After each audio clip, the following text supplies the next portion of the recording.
ఇవాళ నమ్మి నాన్న వస్తే పుచ్చులైనట్టుగా తెలంగాణ ప్రభుత్వం చేస్తున్నటువంటి పనితీరును తెలంగాణ ప్రజలు పూర్తి స్థాయిలో విమర్శిస్తూ ఉన్నారు. ఇంకా విమర్శ కొనసాగితే మట్టుకు కాంగ్రెస్ పార్టీ మీద భవిష్యత్తులో ఎప్పుడు కూడా కాంగ్రెస్ చేకూర్తు దిక్కు తెలంగాణ ప్రజలు చూసేటటువంటి పొద్దు ఉండదు. ఇప్పుడే మీరు దయచేసి సామాన్లు సదరాలే, లేకపోతే అంగడంగడి వ్యవహారం అవుతుంది.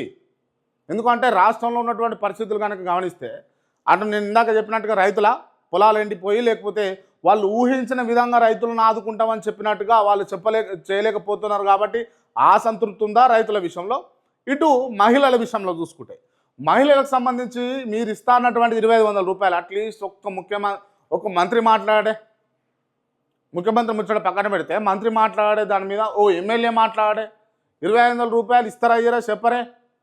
తులం బంగారం ముచ్చట దాదాపు ఇప్పుడు పెళ్ళిళ్ళు చేసుకొని 1,00,000 మంది చేసుకోవచ్చు నాకు తెలిసి. పెళ్ళిళ్ళు ఇప్పుడు ఈ 15 నెలల్లో ఎంతమందికి ఇచ్చారండి మీరు తులం బంగారం?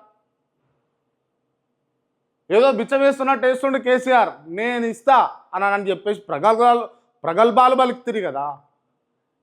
నమ్మి నాన్న వస్తే పుచ్చులైనట్టుగా ఉన్నది. దయచేసి ఈ మాటను మాలాంటి జర్నలిస్టులు అంటున్నారు, తెలంగాణ ప్రజలు అంటున్నారు. దీన్ని మీరు చెరిపి వేసుకోవాలనుకుంటే ఖచ్చితంగా మీరు ఇచ్చినటువంటి హామీలను ముందుగా నెరవేర్చాలి. తేటా తెల్లని చేయాలి, ప్రజలకు క్లియర్గా చెప్పాలి, ఏం జరుగుతూ ఉన్నదన్నది చెప్పాలి. దయచేసి మీరు దీనిపైన ఆలోచన చేయవలసింది. అండ్ ఇది ఈ మహిళలకు సంబంధించినటువంటి అంశాలు. నిరుద్యోగుల విషయాలు చూసుకుంటే ఉద్యోగాలు అన్నారు, దీంట్లో అప్రిషియేట్ చేయవలసిందే. దీంట్లో గ్రూప్ 1 సంబంధించినటువంటి గ్రూప్ 2 సంబంధించినటువంటి అంశాలలో రాష్ట్ర ప్రభుత్వాన్ని అప్రిషియేట్ చేయవలసిందే. ఎందుకు ఈ మాట చెప్తున్నా అంటే గతంలో ఎప్పుడు కూడా వివాదాస్పదమైనటువంటి గ్రూప్ 1 గ్రూప్ 2 ఇవాళ ఎటువంటి వివాదాలు లేకుండా రిజల్ట్స్ అయితే రావడం జరిగింది. సో దాన్ని నిజంగా సామాన్య పౌరుడిగా తెలంగాణ జర్నలిస్ట్గా నేను అప్రిషియేట్ చేస్తూ ఉన్నాను రాష్ట్ర ప్రభుత్వాన్ని.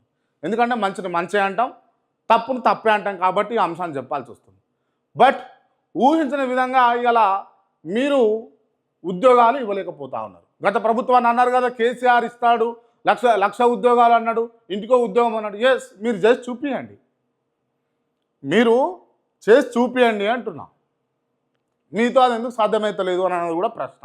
ఎందుకు అని అంటే మీరేమో ఆడు బాగలేడు, ఆడు మంచోడు కాదు, ఆడి కుష్టి రోగం ఉన్నది, ఆడు ఆగమైపోయాను అని అంటారు. మరి మీ దగ్గరకు వచ్చిన తర్వాత మీరు చెప్పినట్టుగా చూసుకుంటే మీకు వాళ్ళకి తేడా లేకుండా పోతూ ఉన్నది. సో మీరు కంపేరబిలిటీ, మీరు అవతలను చెడ్డోళ్ళు, అవతలను మంచోళ్ళు కాదు, అవతలను పెట్టినోసుకోలే అన్నప్పుడు మీరు అవన్నీ చేసి చూపించాలి అని అన్నది నా వాదన. దయచేసి మీరు దాంట్లో కరెక్ట్ చేసుకుంటే ఇలా నిరుద్యోగులు కూడా సుఖంగా ఉండే అవకాశాలు ఉంటాయి. ఇది నిరుద్యోగుల పొద్దు. అండ్ జర్నలిస్టుల విషయానికి వస్తే ఇవాళ కాంగ్రెస్ పార్టీ అధికారంలోకి వచ్చిందంటే 50%, ఇంకా ఎక్కువ మాట్లాడితే ఎక్కువనే. ఇంకా జర్నలిస్టుల ప్రోత్సాహం ఉన్నది. గత ప్రభుత్వం పైన ఉన్నటువంటి ఏదైతే వ్యతిరేకతనో మీరు మాట్లాడుతున్నటువంటి అంశాలన్నింటినీ టెలికాస్ట్ చేసి ప్రజల దృష్టికి తీసుకుపోయిందే జర్నలిస్టులు. ఏ మీడియా ఛానల్ అంటావా సరే, అది డిజిటల్ మీడియా అంటావా, శాటిలైట్ మీడియా అంటావా, ఏదో ఒకటి మొత్తానికి ప్రజలకు చేరవేసిందైతే అది జర్నలిస్టులే.